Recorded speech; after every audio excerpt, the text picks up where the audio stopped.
देखिए, अब जो हम पढ़ने के लिए जा रहे हैं वो जा रहे हैं भारतीय संविधान की उद्देशिका अथवा प्रस्तावना। भारतीय संविधान की जो उद्देशिका अथवा प्रस्तावना है, हम भारतीयों को सभी याद होनी चाहिए और इसमें से जितने भी इम्पोर्टेंट क्वेश्चंस बन सकते हैं वो मैंने एक साइड में लिखे हैं। तो पहले देखिए, हम पढ़ते हैं भारतीय संविधान की उद्देशिका अथवा प्रस्तावना। देखिए, भारतीय संविधान की जो प्रस्तावना है उसमें क्या लिखा है, हम भारत के लोग भारत को एक संपूर्ण प्रभुत्व संपन्न समाजवादी पंथनिरपेक्ष लोकतंत्रात्मक गणराज्य बनाने के लिए तथा उसके समस्त नागरिकों को सामाजिक, आर्थिक और राजनीतिक न्याय, विचार, अभिव्यक्ति, विश्वास, धर्म और उपासना की स्वतंत्रता, प्रतिष्ठा और अवसर की समता प्राप्त करने के लिए तथा उन सब में व्यक्ति की गरिमा और राष्ट्र की एकता और अखंडता सुनिश्चित करने वाली बंधुता बढ़ाने के लिए दृढ़ संकल्प होकर अपनी इस संविधान सभा में आज तारीख 26 नवंबर 1949 ईस्वी मिति मार्ग शीर्ष शुक्ल सप्तमी संबंध 2006 विक्रमी को एतद द्वारा इस संविधान को अंगीकृत, अधिनियमित और आत्मार्पित करते हैं। तो जो हमारी उद्देशिका लिखी गई है भारतीय संविधान में, तो यहाँ से क्या क्या क्वेश्चन हमारे एग्जाम में आए हैं और क्रम वाइज कैसे इनको हम लगाएंगे, मैंने एक साइड लिखे हैं और वही सभी को याद करने हैं। और वीडियो आपको लाइक और शेयर करते जरूर चलना है। देखिए, पहला क्वेश्चन क्या बनता है, जो हमारी उद्देशिका या प्रस्तावना है, यहाँ से पहला क्वेश्चन बनता है, जो यहाँ देखिए शब्द दिए गए हैं ये, कि इनको क्रम में लगाइए। जैसे क्रम पूछा जाता है, नंबर 1 यहाँ लिखा है, देखिए नंबर 1 संपूर्ण प्रभुत्व संपन्न, दूसरा आएगा समाजवादी, तीसरा पंथनिरपेक्ष, फोर्थ पाएगा लोकतंत्रात्मक और पांचवें पाएगा गणराज्य। जब ये हमारे क्वेश्चन एग्जाम में आते हैं तब इनका हमसे क्रम लगवाया जाता है कि इसका आप क्रम लगाइए। तो सबसे पहले क्या आएगा, संपूर्ण प्रभुत्व संपन्न नंबर 1, दूसरे पाएगा समाजवादी, तीसरे पाएगा पंथनिरपेक्ष, फोर्थ पर आएगा लोकतंत्रात्मक और पांचवें पाएगा हमारा गणराज्य।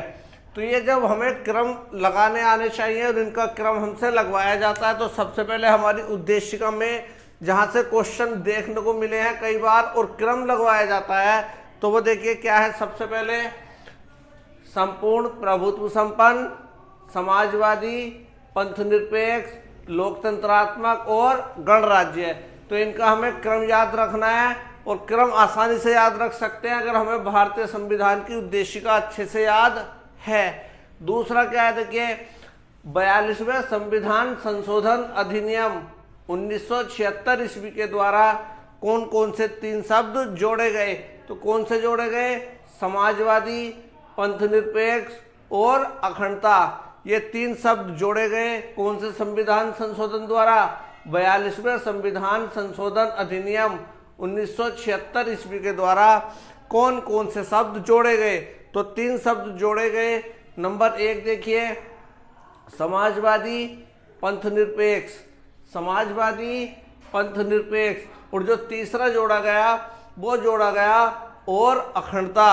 अब यहाँ से देखिए प्रश्न क्या पूछा जाता है, प्रश्न पूछा जाता है कि जो 3 शब्द जोड़े गए इसमें निरर्थक कौन सा है, यानी जिसका कोई अर्थ नहीं है, तो कौन सा निरर्थक है इसमें, और ये पूछा गया क्वेश्चन है कि जो 1976 में हमारे शब्द जोड़े गए उन शब्दों में कौन सा एक निरर्थक शब्द है। तो 3 शब्द जोड़े गए, समाजवादी, पंथनिरपेक्ष और अखंडता। तो ये जो और है ये हमारा निरर्थक शब्द है। अगला पॉइंट देखते, तो अगला पॉइंट क्या दिया गया है, देखिए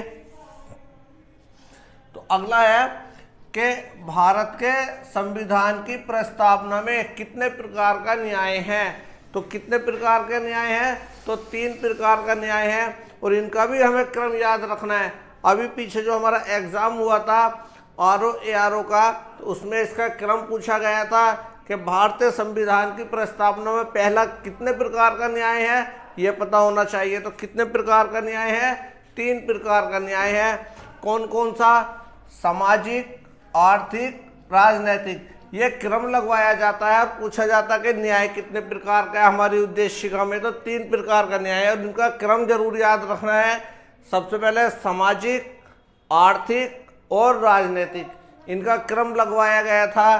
तो 3 प्रकार का न्याय है हमारे उद्देशिका में, सामाजिक, आर्थिक और राजनीतिक, 3 प्रकार का न्याय है। इसलिए मैं आपसे बार बार एक बात बोल रहा हूँ, हमें अपने भारतीय संविधान की उद्देशिका याद होनी चाहिए, क्योंकि जब ये शब्द देखिए हमें क्रम में लगवाए गए, अगर हमें उद्देशिका याद है तो इनका हम 5 का क्रम आराम से लिख सकते हैं और याद रहेंगे। फिर पूछा जाएगा भारतीय संविधान में कितने प्रकार का न्याय है, 3 प्रकार का न्याय है। क्रम लगवाया जाएगा तो सबसे पहले कौन सा आएगा, सामाजिक, आर्थिक और राजनीतिक। तो 3 प्रकार का न्याय है, सामाजिक, आर्थिक और राजनीतिक। इसके बाद पूछा जाएगा भारतीय संविधान की उद्देशिका में कितने प्रकार की स्वतंत्रता का वर्णन है। तो कितने प्रकार की स्वतंत्रता का वर्णन है, 5 प्रकार की स्वतंत्रता का वर्णन हमारे भारतीय संविधान की उद्देशिका में किया गया है। कौन कौन से 5 प्रकार की स्वतंत्रता है, इसका भी क्रम याद रखना है, और ये 5 स्वतंत्रता है कौन कौन सी वो भी हमें याद रखना है। तो सबसे पहले है विचार, अभिव्यक्ति, विश्वास, धर्म और उपासना। तो कितने प्रकार की स्वतंत्रता है हमारी उद्देशिका में, 5 प्रकार की। तो देखिए, नंबर 1 विचार, नंबर 2 अभिव्यक्ति, नंबर 3 विश्वास, नंबर 4 धर्म और नंबर 5 है उपासना।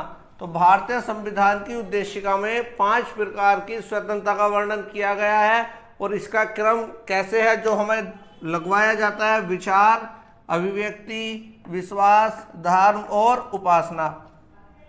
लास्ट में क्या पूछा जाता है कि भारतीय संविधान की उद्देशिका में कितने प्रकार की समानता का वर्णन किया गया है।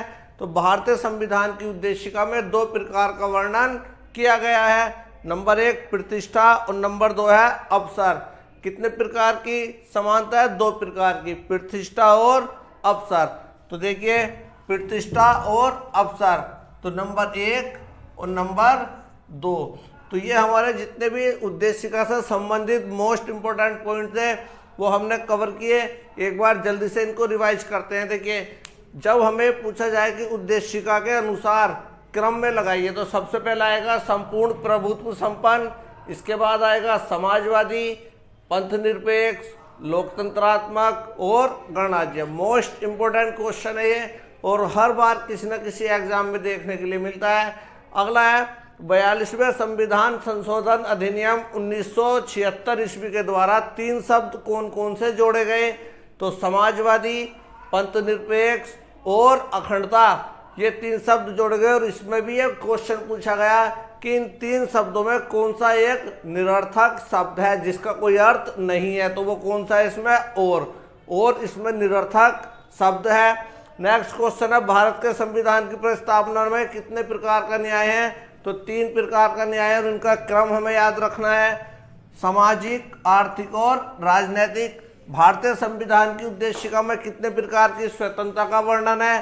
तो 5 प्रकार की स्वतंत्रता का वर्णन है, विचार, अभिव्यक्ति, विश्वास, धर्म और उपासना। भारतीय संविधान में जो उद्देशिका है उसमें कितने प्रकार की समानता का वर्णन है, 2 प्रकार की, प्रतिष्ठा और अवसर। तो हमें अगर हमारे देश की जो हमारे भारतीय संविधान की उद्देशिका याद है तो इसको हम आराम से सॉल्व कर लेंगे और याद कर लेंगे। और देखिए, इसमें नीचे एक लाइन लिखी गई है कि जो हमारा ये संविधान तैयार हुआ था इसको हमने कब अंगीकृत किया, 26 नवंबर 1949 को भारतीय संविधान बनकर तैयार हुआ और हमने इसको अंगीकृत किया। तो ये जो आपके लिए जितने भी इम्पोर्टेंट क्वेश्चंस बन सकते हैं उद्देशिका से, वो इस वीडियो में हमने कवर किए। मिलते हैं नेक्स्ट वीडियो में।